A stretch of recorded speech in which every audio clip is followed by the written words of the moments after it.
Hello, my name is Nikolaj Bebe. I'm a specialist in design and architectural psychology, and I'm here today to tell you about architectural psychology and especially the psychological term flow in relationship to how you create better work and learning environments in relationship to creativity.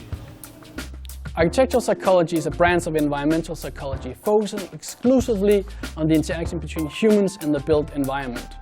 And an essential point in my understanding of the interaction between man and the built environment is that you, as a designer or an architect, are able to enhance or prohibit creativity, work, learning processes, and life in general through the physical design. Today, creativity research have shown that everybody can be creative, and it's something that you have to learn throughout your life. The good news is that creativity can be enhanced through the physical environment. The bad news is that creativity can be prohibited through the physical environment as well. Let's look at the psychological term flow, which is one of the most important factors when it comes to creativity. Flow is an everyday feeling. You know it too. It's when you're doing something of great interest to you. Time stops. You forget about what's happening around you, and you could keep on doing what you're doing for a long time. It's a state of mind where you're able to learn better and be more creative. And you can strategically use this knowledge in your design and architecture. Now let's look at some important factors regarding this. The first factor is the need for stability and distability. Now learning comes from concentration and focus on a subject. And it takes a lot of physical energy for the mind to concentrate, and therefore the physical environment must enhance the ability to concentrate. This means that you have to create an environment that enhances silence, both visual and auditory.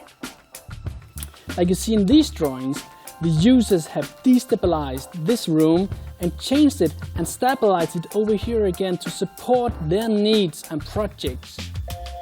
In this perspective, the physical environment has to be an interactive fellow player. Secondly, consistency and clarity are also important factors. Take this drawing as an example. This handle is a physical cue and is strongly coded, and it is easy to use and understand.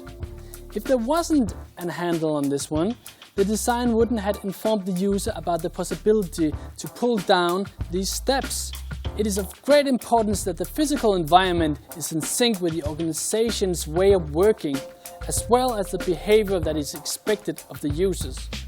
Otherwise, people get confused and the possibility of learning outcomes decreases.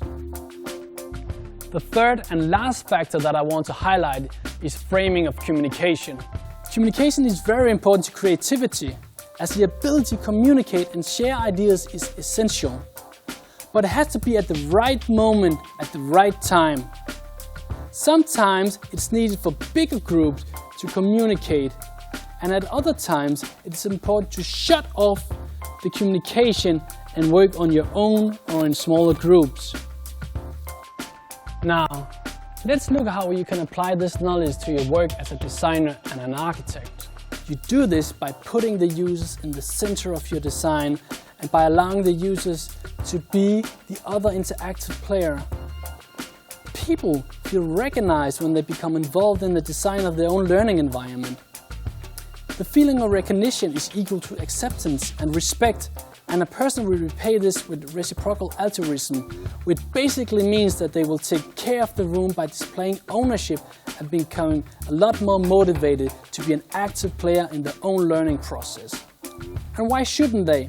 They designed it themselves. Another aspect of motivation is aesthetics. Now, aesthetics is different from one person to another, but can you say something that is general? However, some needs are universal. People in general feel more safe in environments that are clean and holds a high level of aesthetics. But if aesthetics is subjective, how do you design for all people and for the future? Well, keep the aesthetic parts simple and use neutral colors, and remember that most people feel safe and relaxed in natural environments. Aesthetics don't have to cost much, but it makes a world of difference. To summarize all of this, what really is needed is a user-driven, local, complex environment. It has to be user-driven so it fits all purposes and needs. so that people be motivated to use it. Also the needs that the architects didn't know of when creating it. And finally, you have to look at these different environments as behavior settings, which has to hold a lot of cues and constraints, while you at the same time leave space for the users to design their own perfect learning environment.